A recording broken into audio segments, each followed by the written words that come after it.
Bismillahirrahmanirrahim. Assalamualaikum warahmatullahi wabarakatuh. Alhamdulillahirabbil alamin wassalatu wassalamu ala asyrafil anbiya'i wal mursalin wa ala alihi washabbihi ajmain. Amma ba'd. Insya-Allah kumpulan kami, kumpulan yang ke-9 akan membentangkan rancangan pengajaran harian iaitu RPH dalam mata pelajaran Pendidikan Islam tingkatan 1 bidang fiqh, iaitu yang bertajuk bersuci asas kebersihan. Untuk RPH kumpulan kami merujuk daripada jadual penentu kandungan iaitu JPK, dan JPK ini kami merujuk daripada DSKP. Kami memilih tajuk konsep bersuci.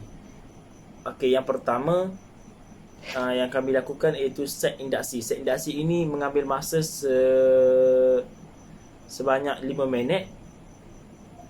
Tujuan set induksi ini menguji pengetahuan sedia ada pelajar, dan strategi yang digunakan iaitu berpusatkan bahan dan guru.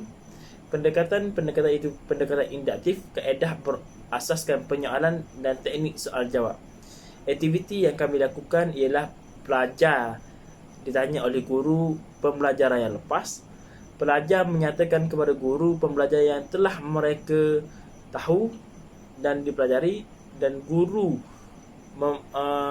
menarik minat pelajar dengan mengeluarkan bahan bantu mengajar BBM, iaitu BBM yang dapat pelajar sentuh. Gaya pembelajaran visual atau textual. Okey, contohnya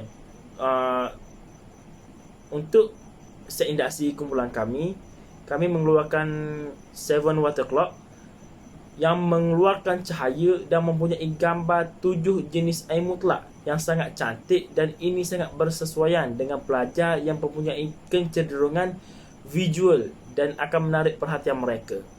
7 water clock iaitu BBM ini juga boleh disentuh, dan ini amat bersesuaian dengan pelajar yang mempunyai kecenderungan tekstual atau sentuhan. Soalan yang diajukan oleh guru bersifat terbuka, dan pelajar-pelajar mempunyai peluang yang sama untuk menjawab soalan yang diajukan oleh guru dengan mudah, dan pelajar mempunyai personality extrovert akan bersedia untuk menjawab soalan. Guru juga akan memilih pelajar untuk menjawab soalan, dan ini memberikan peluang kepada pelajar yang membawa personality introvert untuk melibatkan diri dalam proses pembelajaran. Aras kesukaran soalan pada set induksi adalah rendah, meliputi kemahiran taksonomi belum, iaitu mengetahui dan mengingat. Soalan yang diajukan juga meliputi pengetahuan yang sedia ada pelajar tentang amalan bersuci. Pendekatan VAK iaitu V visual, auditory dan kinestetik, iaitu kami menggunakan dua kaedah, visual dan textual. Itu sahaja daripada saya tentang set induksi. Assalamualaikum warahmatullahi wabarakatuh. Okey, baiklah, insya-Allah saya akan teruskan pembentangan harfiah kepelbagaian pelajar insya-Allah. Untuk bahagian saya iaitu langkah 1. Di langkah 1 ini dia berkaitan dengan jadual penentu kandungan, iaitu harfiah yang ketiga, di mana 4.2.3 menerangkan jenis air berserta contoh. Jadi untuk objektif ini terletak di kemahiran taksonomi belum, iaitu mengaplikasi. Jadi yang kami telah rancang untuk aktiviti ini, untuk objektif ini, kami telah rancang untuk strateginya adalah berpusat kepada guru, pelajar dan bahan. Dan pendekatan yang digunakan adalah didaktif, dan kaedahnya adalah kaedah nyanyian, dan tekniknya adalah menyanyi berulang kali, berteknik pengulangan. Jadi semasa berlakunya aktiviti ini, pelajar akan diberi lirik terlebih dahulu ditayangkan lirik di slide yang telah dipaparkan. Jadi apabila ditayangkan slide, maknanya ini memberi kelebihan kepada pelajar yang mempunyai gaya pembelajaran cenderung kepada visual. Jadi mereka yang visual akan lebih mendapat kelebihan di aktiviti ini. Dan apabila selesai melihat lirik, maka sambil-sambil melihat lirik, pelajar akan menyanyi bersama. Apabila menggunakan teknik menyanyi, menggunakan lisan, dan ini akan melibatkan pendengaran, iaitu auditori. Jadi untuk teknik menyanyi ini memberi kelebihan kepada pelajar, gaya pembelajarannya adalah auditori. Kenapa? Bila auditori ini, bila mendengar nyanyian, mendengar sesuatu muzik, mereka akan mudah mendapat ataupun mudah untuk mereka ingat isi pembelajaran. Jadi apabila pelajar yang mempunyai kecenderungan auditori, mendengar lagu, menyanyi bersama guru, mendengar rakaman yang telah disediakan oleh guru, maka mereka akan lebih cepat mengingat dan lebih lama mereka jangka masa ingatan yang mereka akan ingat sesuatu isi pembelajaran. Jadi untuk pentaksiran yang kami ambil untuk objektif ini, kami menggunakan pentaksiran lisan dan pemerhatian, di mana pelajar akan menyanyikan semula lagu yang telah dinyanyikan, dan guru akan menanda sama ada pelajar telah mengingat ataupun belum lirik lagu ataupun nyanyian yang telah dinyanyikan. Maknanya apabila telah berada dalam senarai semak, akan adanya pelajar mengingat satu sahaja jenis air mutlak. Contohnya, pelajar mengingat 2 daripada 7 jenis air mutlak. Pelajar mengingat semua 7/7 jenis air mutlak. Jadi senarai semak yang telah kami sediakan ini telah mengira kepelbagaian pelajar, iaitu mungkin ada pelajar walaupun dengan menggunakan kaedah nyanyian tetap tidak mengingati. Jadi ada yang kami tanda bahawa pelajar ini tidak mengingat lagu. Ada pelajar yang ingat semuanya. Jadi apabila kami mengetahui ada pelajar yang tidak mengingati lagu, maka kami akan membuat pembaik pulih bagaimana untuk mengatasi masalah yang pelajar yang tidak mengingat. Jadi senarai semak yang digunakan ini telah mengambil kira kepelbagaian tahap penerimaan kognitif pelajar. Jadi begitulah untuk langkah yang pertama. Kita teruskan dengan langkah yang seterusnya, iaitu langkah yang kedua bersama dengan kawan saya. Terima kasih. Assalamualaikum warahmatullahi taala wabarakatuh. InsyaAllah saya akan menyambung pembentangan kumpulan saya. Okey, untuk langkah yang kedua, aktiviti perkembangan pembelajaran, masa yang diperuntukkan di sini adalah sebanyak 15 minit. Tujuan menerangkan jenis air mutanajis, air mustakmal, air musyammas beserta dengan contoh, dengan kaedah soal jawab bersama rakan kelas dan dipantau oleh guru. Strategi yang digunakan adalah berpusatkan pelajar, pendekatan induktif, kaedah pelajaran berasaskan permainan. Teknik di sini adalah soal jawab. Okay, untuk aktiviti, pelajar membuat kumpulan yang terdiri daripada 6 orang. Setiap kumpulan diberi sebuah kotak yang berisi soalan berkaitan jenis air mutanajis, air mustakmal, air musyammas beserta contoh. Pelajar menjawab soalan sambil bermain permainan kotak beracun dan disemak oleh rakan dengan menggunakan senarai semak di bawah pantauan guru. Gaya pembelajaran yang digunakan di sini adalah gaya pembelajaran kinestetik, di mana pelajar akan bermain permainan round robin ataupun aktiviti kotak beracun yang melibatkan aktiviti permainan, dan ini akan merangsangkan pelajar yang mempunyai kecenderungan kinestetik. Pelajar kinestetik akan mudah ingat isi pembelajaran apabila pembelajaran itu melibatkan permainan, aktiviti dan pergerakan. Okey, sekian, terima kasih. Bismillahirrahmanirrahim. InsyaAllah saya akan meneruskan perbincangan iaitu menerangkan berkaitan dengan langkah yang ketiga iaitu aktiviti perkembangan pembelajaran yang akan mengambil masa selama 15 minit. Untuk langkah yang ketiga ini adalah untuk mencapai objektif yang ketiga di dalam RPS kami. Yang mana objektif itu kami ambil daripada JPK. JPK jadual penentu kandungan iaitu pada 4.2.4 menerangkan perbezaan antara suci dan bersih menurut Islam, di mana tahap ini adalah tahap mengaplikasi.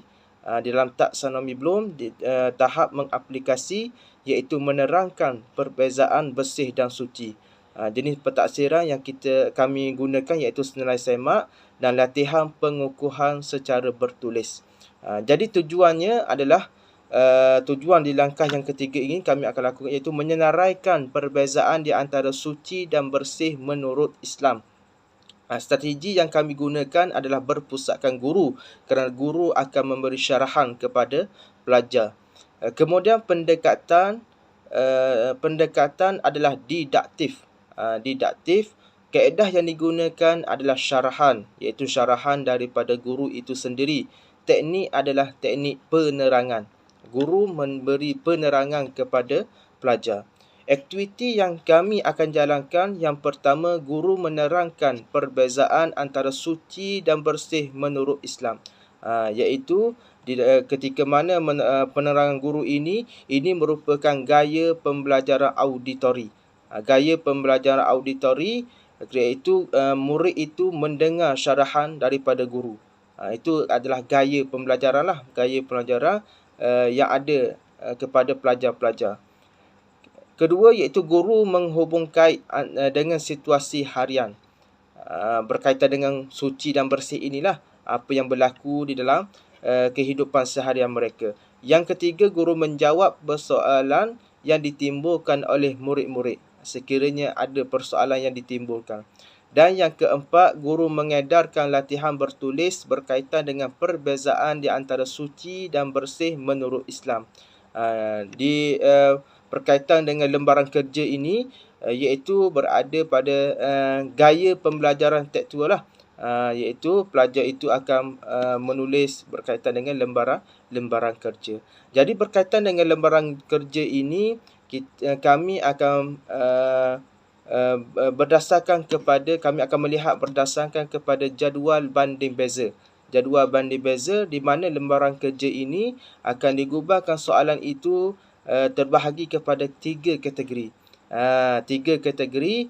Kategori yang pertama adalah kategori untuk pelajar yang pandai di peringkat yang pertama, iaitu berdasarkan dengan taksonomi Bloom, iaitu menganalisis, menilai dan mencipta. Itu adalah pelajar yang pertama di tahap yang pertama. Yang kedua, pelajar di tahap yang kedua adalah pelajar yang sederhana, iaitu memahami, mengaplikasi dan menganalisis. Itu di tahap yang kedua.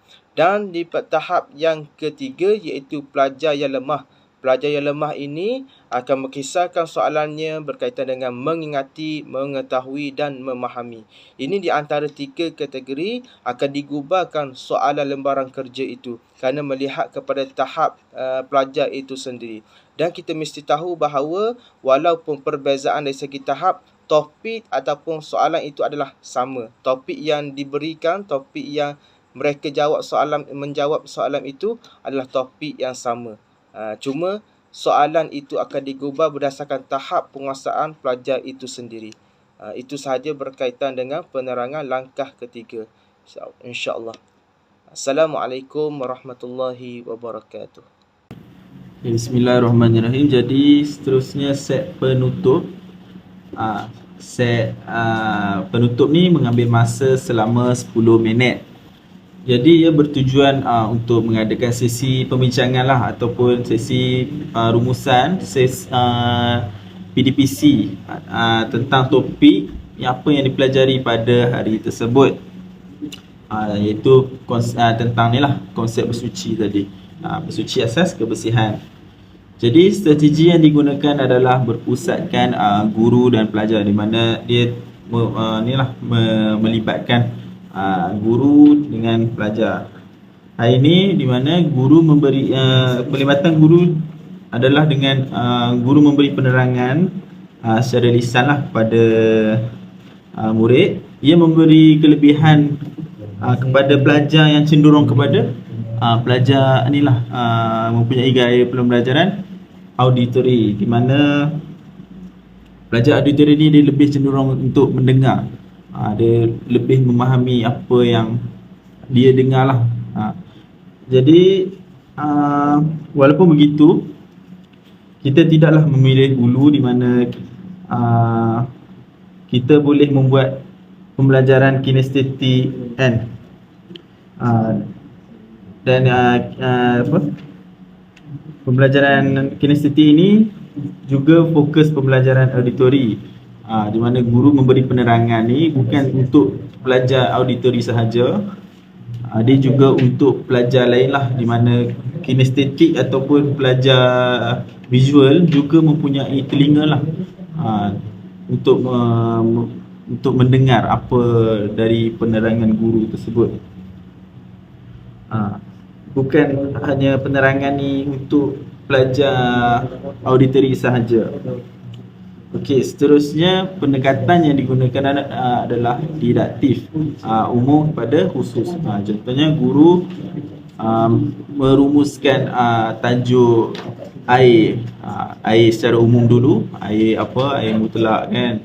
Jadi lebih kepada khusus, kemudian dia pergi lebih kepada khusus, iaitu air mutlak, air mutanajis, musyammal dan mustakmal. Okey, kaedah yang digunakan adalah kaedah kolaboratif, iaitu dia lah pembincangan antara kumpulan ke kan. Teknik adalah pembincangan. Murid-murid akan dia bagi pendapat masing-masing lah, idea masing-masing tentang topik yang dipelajari tadi. Okey, aktiviti yang dibuat adalah belajar menyemak jawapan antara satu sama lain dengan kaedah visual lah. Yang ni sesuai lah untuk pelajar, gaya pembelajarannya adalah kaedah visual. Mungkin paparan-paparan tertentu ataupun menggunakan kaedah gambar. Yang kedua, guru merumus pembelajaran hari ini dan memberi penerangan ringkas tentang sesi PDPC seterusnya. Ini kaedah auditory.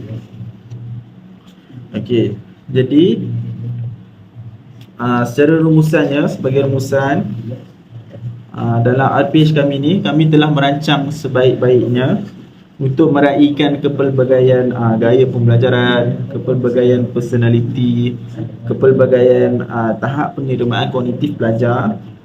Kami telah meraihkan semuanya sekali, tak kira pelbagai ataupun perbezaan jenis-jenis pelajar, supaya pelajar yang pelbagai jenis ni dapat juga faedah masing-masing. Mereka dapatlah faedah melalui proses pembelajaran. Okey, itu sahaja daripada saya. Terima kasih.